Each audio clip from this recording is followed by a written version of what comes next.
எல்லோருக்கும் வணக்கம். Welcome to Jay's kitchen. இன்றைக்கி ஒரு சிம்பிளான ஒரு ஹெல்த்தி குழம்பு செய்யணும்னு நினைக்கிறேன்.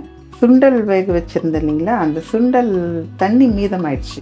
ஸோ இந்த தண்ணி வேஸ்ட் பண்ணக்கூடாது. ஸோ அதனால் அதில் ஒரு சிம்பிளாக ஒரு குழம்பு செய்யலாம். வீட்டில் இருக்கிற ஒரு 4 கத்திரிக்காய், ஒரு உருளைக்கிழங்கு, அதை வச்சு சிம்பிளான ஒரு குழம்பு செய்யலாம். அது ரொம்ப டேஸ்டியாகவும் இருக்கும், ஹெல்த்தியாகவும் இருக்கும். அதனால் இது செய்து பசங்களுக்கும் கொடுக்கணும். நீங்களும் அது பார்ப்பீங்க. இந்த மாதிரி வேஸ்ட் ஆகாத அது ஒரு சிம்பிளாக ஒரு குழம்பாக செய்து வீட்டில் இருக்கிறவங்க சாப்பிட்டு கொடுத்தீங்கன்னா ரொம்பவும் நல்லாயிருக்கும். எதையும் நம்ம வேஸ்ட் பண்ணக்கூடாது இல்லையா? அதனால் இந்த சுண்டல் தண்ணியை ஒரு குழம்பாக மாற்றி சுண்டல் குழம்பு அப்படின்னு ஒரு பேர் வச்சிடலாம் நம்ம. நீங்களும் இதை ட்ரை பண்ணி பாருங்கள். இதுக்கு தேவையான பொருள் நான் வச்சுருக்கேன், பார்க்கலாம். 2 ஏலக்காய், ஒரு 4 லவங்கம், ஒரே ஒரு பட்டை, வீட்டில் இருந்த பெரிய வெங்காயம் 2 நீட்டமாக கட் பண்ணி வச்சுருக்கேன். ஒரு 2 ஸ்பூன் இஞ்சி பூண்டு விழுது வச்சுருக்கேன். இது 2 ஸ்பூன் தனியாத்தூள், எல்லாம் வீட்டில் அரைச்சது தான். இது 2 ஸ்பூன் மிளகாத்தூள். இது 3 தக்காளி. இது நாட்டு தக்காளி. இது மிக்சியில் அரைச்சி வச்சுருக்கேன். இது ஒரு 4 கத்திரிக்காய் இருக்கும் பாருங்க. 4 கத்திரிக்காய் சின்ன சின்னதாக. ஒரே ஒரு உருளைக்கிழங்கு போட்டேன், அது சும்மா கொஞ்சம் டேஸ்ட் இருக்குது. ஏற்கனவே இதில் சுண்டல் வேக வச்சுட்டு அந்த சுண்டல் பசங்களுக்கு தாளித்து கொடுத்துட்டு 5 வகையான கிரெயின்ஸ் இருக்குது. ஆப்பிள்கடலை, மூக்கடலை, கொள்ளு இருக்குது, காராமணி இருக்குது, பச்சைப்பயிறு இருக்குது. அந்த தண்ணி வேஸ்ட் பண்ணக்கூடாது. ஏன்னா அதெல்லாம் விவசாயிகளோட கஷ்டப்பட்டு நமக்காக வலிச்சு கொடுக்குறாங்க. ஸோ அந்த தண்ணி கூட எனக்கு வேஸ்ட் பண்ண இஷ்டம் இல்லை.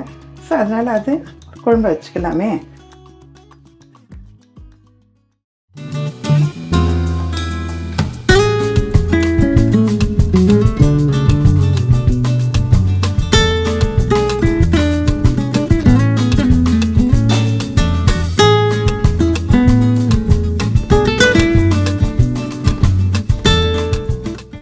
சிம்னி ஆன் பண்ணிக்கிறேன். ஸ்டவ் பற்ற வச்சுக்கலாம்.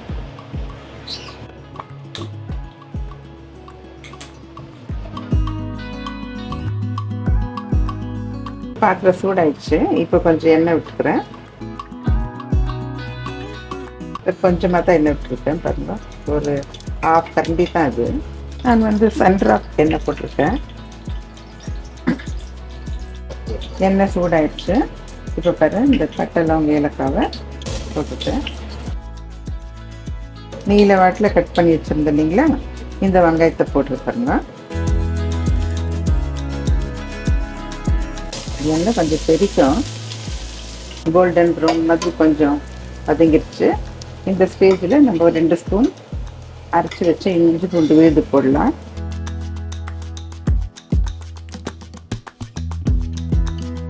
இது கொஞ்சம் எண்ணெயில் ஃப்ரை ஆகட்டும். பச்சை வாசனை போகணும் இல்லைங்களா, ஸோ அதனால இது கொஞ்சம் நேரம் ஃப்ரை ஆகட்டும்.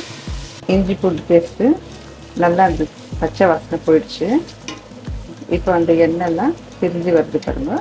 இந்த ஸ்டேஜில் நம்ம 2 ஸ்பூன் வீட்டில் அரைச்சி மிளகாத்தூள் போட்டுக்கலாம். இது குழம்பு மிளகாத்தூள். இதை கொஞ்சம் போட்டுக்கலாம். இதையும் இந்த எண்ணெயிலே கொஞ்சம் நம்ம வதக்கி விட்டுக்கணும்.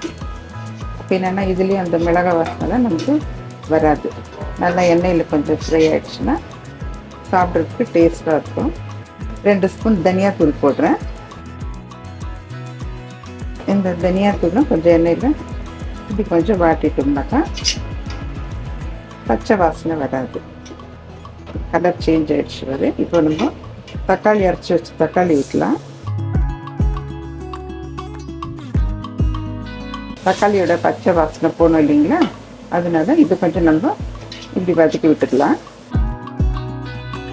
கிண்ணத்தில் கொஞ்சம் தக்காளி இருக்குல்ல, கொஞ்சம் தண்ணி விட்டு அதில் ஊற்றி. எந்த சாப்பாட்டு பொருளையும் வேஸ்ட் பண்ணக்கூடாது. நல்ல வகையில் அது நம்ம பயன்படுத்திக்கணும். இப்போ பாருங்கள், இந்த தக்காளி எல்லாம் போட்டல நல்லா மசாலாலாம் எண்ணெயில் நல்லா ஃப்ரை ஆகிட்டு எண்ணெய் செப்பரேட்டாக பிரிஞ்சு வருது. இப்படி பிரிஞ்சு வரும்போது மசாலா நல்லா குக் ஆகிடுச்சுன்னு அர்த்தம். இந்த ஸ்டேஜில் நம்ம இந்த கத்திரிக்காய் உருளைக்கிழங்கு கட் பண்ணி வச்சுருக்கோம்ல, இதை நம்ம இதில் சேர்த்துக்கணும். இந்த கத்திரிக்காய் உருளைக்கிழங்கு காம்பினேஷன் ரொம்ப நல்லாயிருக்கும். சும்மா கொஞ்சம் கிளறி விட்டுக்கலாம். இந்த மசாலாவோட இது கொஞ்சம் சேர்ந்தாக்கா இதுவும் கொஞ்சம் மசாலாவோட வதங்கும். இந்த கத்திரிக்காய் உருளைக்கிழங்குலாம் கொஞ்சம் உள்ளே ஏறணும். இந்த குழம்பு ஏன் இந்த சுண்டல் குழம்பு செய்கிறேன்னா, சுண்டலே உடம்புக்கு நல்லதுங்க. ஆனால் அந்த சுண்டலில் இருக்கிற தண்ணி இருக்குது இல்லைங்களா, அந்த தண்ணியிலையும் அவ்வளோ ஸ்ட்ரென்த் இருக்கும். ஸோ அதையும் நம்ம வேஸ்ட் பண்ணாத தான் இந்த காயை போட்டு ஒரு குழம்பு மாதிரி செய்கிறோம். இந்த சுண்டல் ஒன்றும் ஒரு பயிரும் ஒரு வகையான குவாலிட்டி. இது ஸ்ட்ரென்த்து, உடம்புக்கு தேவையான அத்தனை நல்ல சத்துக்களும் இந்த சுண்டலில் இருக்குது. ஸோ அதனால தான் இந்த சுண்டலை தினமும் இல்லை எப்படி அவங்கவுங்களுக்கு தேவைப்பட்ட மாதிரி வாரத்தில் 2 நாளோ 3 நாளோ சாப்பிட்றது ரொம்ப நல்லது. ஒரு பயிர் போட்டு செய்தாலும் பரவாயில்ல, இல்லை அவங்கவுங்க விருப்பத்துக்கு ஏற்ற மாதிரி செய்துக்கலாம்.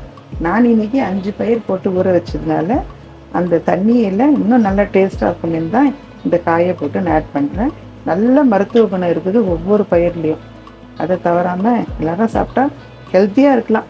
நம்ம காலத்தில் சாப்பிட்ட மாதிரி நம்ம பிள்ளைங்களுக்கும் கொடுத்தோம்னாக்கா அவங்களும் ஹெல்த்தியாக இருப்பாங்க. இதெல்லாம் வெளியில் எங்கேயும் ஹோட்டலுங்கள்லாம் கிடைக்காது. நம்ம அம்மாங்க தான் வீட்டில் இதை சமைச்சு பசங்களுக்கு கொடுக்கணும். அப்போ தான் அவங்க அவங்க பிள்ளைங்களுக்கு இதெல்லாம் கொடுப்பாங்க. இதெல்லாம் பாரம்பரியமாக நம்ம தாத்தா பாட்டியெல்லாம் செய்தது, நம்ம அம்மாங்க செய்தாங்க. அவங்க கை பக்கத்தில் இப்போ நான் செய்கிறேன். எனக்கு அப்புறம் என் பிள்ளைங்க சாப்பிட்டுட்டு அவங்க கண்டினியூஷன் இந்த ஜென்ரேஷனை இதை ஃபாலோ பண்ணுவாங்க.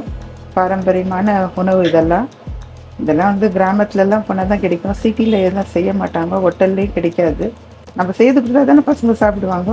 ஸோ எல்லா அம்மாங்களும் வீட்டில் இந்த மாதிரி சுண்டல் செய்தால் அந்த தண்ணியில் ரசம் வைக்கலாம், இல்லை இந்த மாதிரி குழம்பு செய்யலாம். பசங்களுக்கு இஷ்டம் மாதிரி செய்து கொடுங்க, நல்லாயிருக்கும். இந்த சுண்டல் தண்ணி இதில் ஊற்றிட்டு இந்த காய் கொஞ்சம் வேகிற வரைக்கும் இந்த தண்ணியிலே வேகட்டும். பாருங்கள், இது கொஞ்சம் தேவையான அளவுக்கு கொஞ்சம் உப்பு போட்டுடலாம். அரை உப்பு போட்டு சுண்டல் வேக வச்சோம் இல்லைங்களா, அந்த தண்ணியில் அந்த உப்பு இறங்கியிருக்கும். ஸோ அதனால் நான் 1/2 ஸ்பூன் போட்டுக்கிறேன். பத்தலைன்னா அப்புறம் நம்ம டேஸ்ட் பார்த்துட்டு போட்டுக்கலாம். இப்போ பாருங்க, நம்ம போட்ட காயெல்லாம் நல்லா வெந்துட்டு இருக்குது. எப்படி வெந்துக்குதுன்னு காட்டுற பாருங்க. கத்திரிக்காய் நல்லா வெந்துட்டுருக்குது. இந்த ஸ்டேஜில்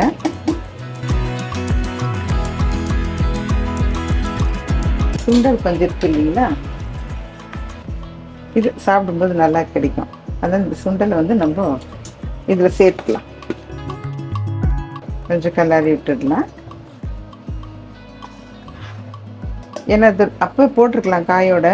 ஏற்கனவே சுண்டல் நல்லா வெந்துட்டு இருக்குல்ல, இன்னும் குழஞ்சி போயிடும், அப்புறம் சாப்பிடும்போது கிடைக்காது. கொஞ்சம் கொத்தமல்லி தூவி விட்டுக்கலாம். அவ்வளோதான். பாருங்கள், இப்போ குழம்பு நல்லா கொதிச்சிருச்சு. இந்த இதெல்லாம் எண்ணெய்லாம் இப்போ சைடில் போயிடுச்சு. சுண்டல் போட்டோம் இல்லைங்களா லாஸ்ட்டாக, அதுலேயும் நல்லா அந்த மசாலா ஏறிட்டுருக்கோம். இப்போ எல்லாம் நல்லா செட் ஆகிடுச்சு. இந்த எண்ணெய்லாம் சைடில் போயிடுச்சு இல்லைங்களா. இப்போ நம்ம குழம்பு ஆஃப் பண்ணிடலாம். இப்போ இந்த கொஞ்சம் சாதத்தில் குழம்பு விட்டு நான் காட்டுறேன் பாருங்கள்.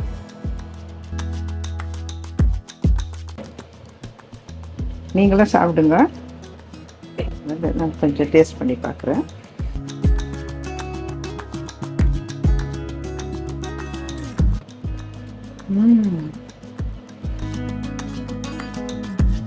ரொம்ப அருமையாக இருக்குங்க.